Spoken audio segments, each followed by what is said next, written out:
I want to hear directly from voters about the choices they made in the election. CNN's Danny Freeman has been talking to people in Battleground, Pennsylvania. It was just a great feeling. I still have goosebumps. It was like Christmas came early for Bernie Schiffler at Park Hill Jewelry in Ephrata, Pennsylvania. Look at that shine. The Republican small business owner, sporting Trump shoes and a custom Trump ring he made himself, said he feels like finally the country is back on the right track. What did it mean to you to vote for him a third time? It was just great. I thought, he did so well in 2016. I just wanted to see him do this again.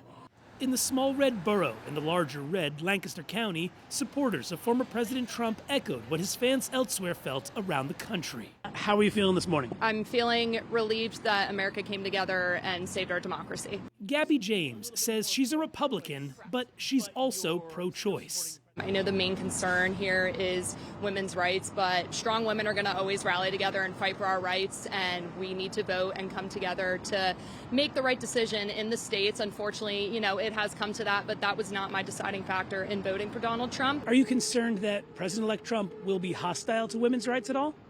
No.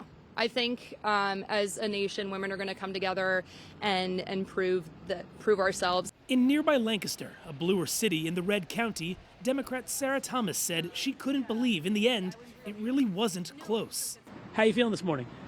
I'm pretty disappointed. I'm just sad. I'm worried. I just woke up feeling kind of disgusted and ashamed, honestly. The mother, who works with children, said for her this was about reproductive rights and about rhetoric. I want to raise my son to be someone who believes that men and women have equal dignity and autonomy over their bodies. I do not believe in the, frankly, xenophobic and racist hate that's been spewed. Democrat Greg Colton was still at a loss for words. I had really hoped that we would have something other than a caricature of a president for the next 4 years. The Pennsylvanian worried the discourse in American politics will only get worse. I wanted to put someone in office who would embody the ideals and the integrity of the American people, and I don't think we have that now. With the voters having delivered their judgment, now the focus turns to what happens next under a new president. I'm hoping for secure borders. I'm hoping for economic change. I'm hoping that enough women come out and demonstrate the need for women's rights and hope for a better place that we have been in for the past 4 years. Now, Anderson, here in Lancaster County, Democrats told me that they were really hoping to close the margins in this traditionally red county. That was something that we were looking at yesterday as polls were closing. Governor Shapiro got about 48% of the vote here back in 2022, but in the end, Vice President Harris actually paced with President Biden back in 2020, only getting about 41% of the vote. Trump, though, improved his margins here, and that was, of course, the story of many, many places across the Commonwealth. Yeah. Anderson?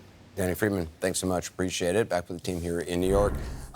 Let's talk about the Democratic Party and what needs to happen, what needs to be looked at and analyzed. Yeah, no, I thought a lot of important discussions were going on there earlier, and I guess I call myself a dingle Democrat at this moment.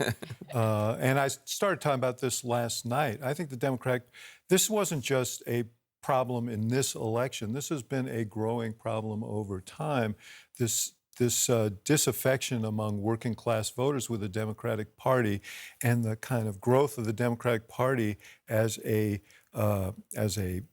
college-educated metropolitan party that approaches working class voters in a kind of missionary way, saying, we're going to help you become more like us, and kind of disdains, not intentionally, but sends these signals that really bespeak a lack of respect. And I think the party in some ways has lost its ability to talk to working class voters. And you can see it, and it's not just white working class voters, it's black working class voters, it's Hispanic working class voters, and the party paid a price. Now, I think Kamala Harris articulated she spoke to some of the concerns of folks, but you can't develop those relationships in 90 days.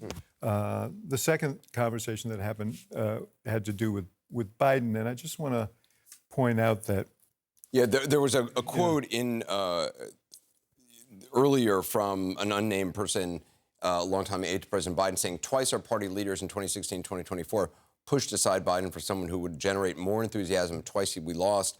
Biden remains the only candidate who's beaten Trump, and he was tossed over once again. I mean, look, so in the exit polls... Signed Joe Biden.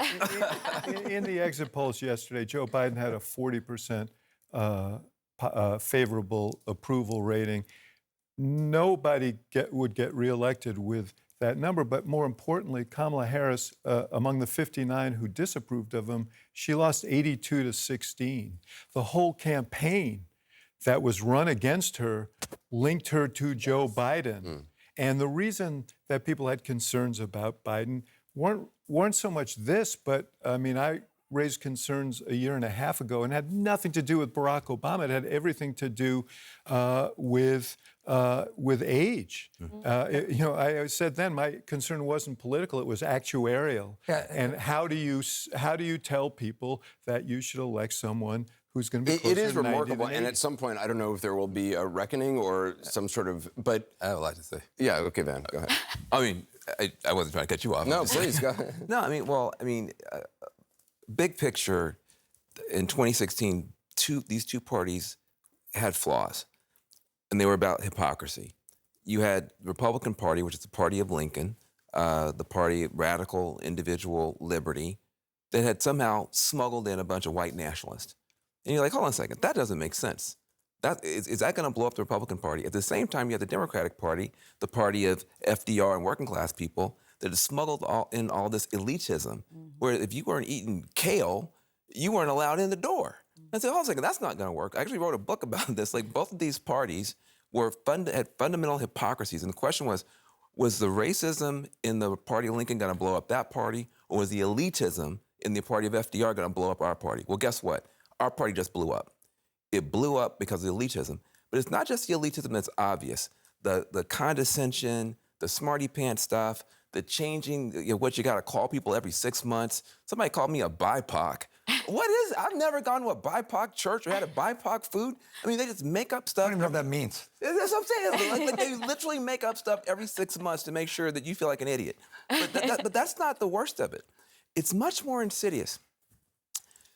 We thought in Philadelphia, we're doing door knocking, people going around. There's no ground game for Trump. We're laughing at Trump. Like, there's no ground game. There's nobody walking around with literature. Nobody's knocking on doors. Didn't have to, because they were on this thing.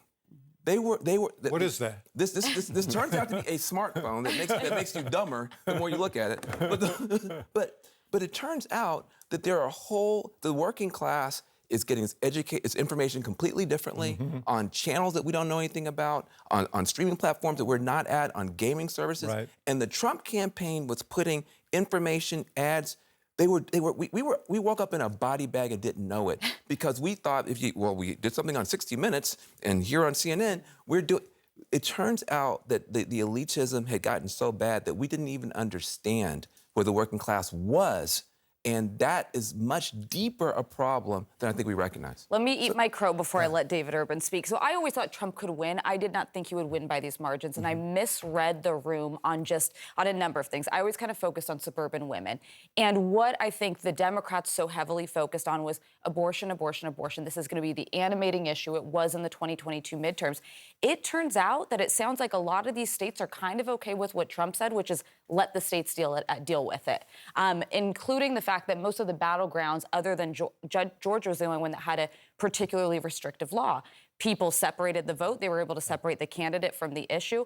That didn't end up being the focus. Something that I did hear from, and I think could have been motivating, is these protests on college campuses. Women in the suburbs are horrified when they see Jewish kids getting bullied and getting intimidated by these protesters, who are then defended by elitist academics who are supposed to be the people rearing them up and looking out for them. That scares people. That feels like a shift that goes so far out of the mainstream of where the country wants to be. And I think that's one of the areas that the room was just misread by Democrats. Well, 2 quick points, and not to pile on the Democrats, but I will. An issue that Axe has talked about before. Joe Biden didn't get out of this race because he said Kamala Harris can't win. I'm the only one that can win. So, there's a little bit of this, built-in delay in getting out, because The only possible alternative, Kamala Harris can't win. So she was, not to put her, in a good light, but she was kind of starting out in a bad spot to begin with because the premise was you're not going to win. Right. And then the second point is a little bit more kind of on the ground. Vance talking about knocking doors. There's an article in the local Philly news about the Democratic chairman, Bob Brady of the party, Democratic Party, and Bob says, I'd like to see the Harris campaign, especially the national campaign, coordinate with us a bit on the ground, talk to us, give us some resources, show us some respect. That didn't happen. They were just elitists. They went out there, they did their own thing. They didn't include the Democratic City Committee or ward leaders. They just didn't do it at all. Yeah. Can I just make one point? Can bring about needed change from the exit poll. 28% of people, this was the most important thing. Trump won that 74-24. And this has to do with a lot of this.